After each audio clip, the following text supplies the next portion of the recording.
Ang isa dito, kumakain. Ang alaga niya, Alex, come to mommy.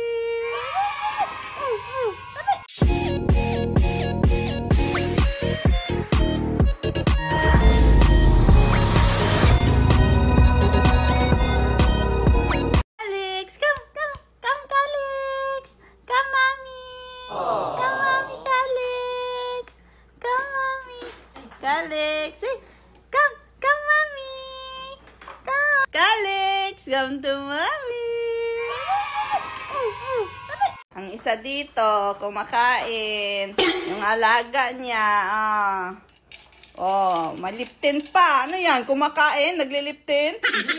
Nag-apply na ako bago ako kumain. Tinetry ko siya, tinetest ko if matatanggal ba yung liptin ko kahit kain na ako ng kain at inom ng juice.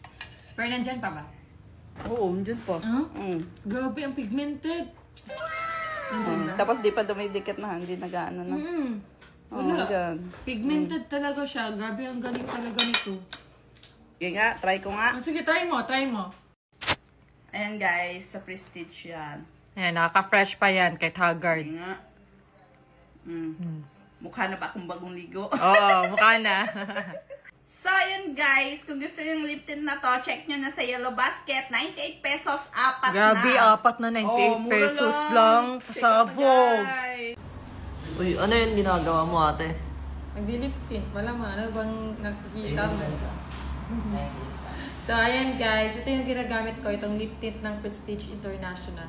Apat, 98 pesos na. Pwede saan yan? Oh, pwede. Kasi natural ang to. Tingnan. So pwede sa lalaki yan? Kulay pink lang to, baby blood. Yung shade niya. Ito yung pinaka-light na shade. Ha? So pwede sa lalaki yan?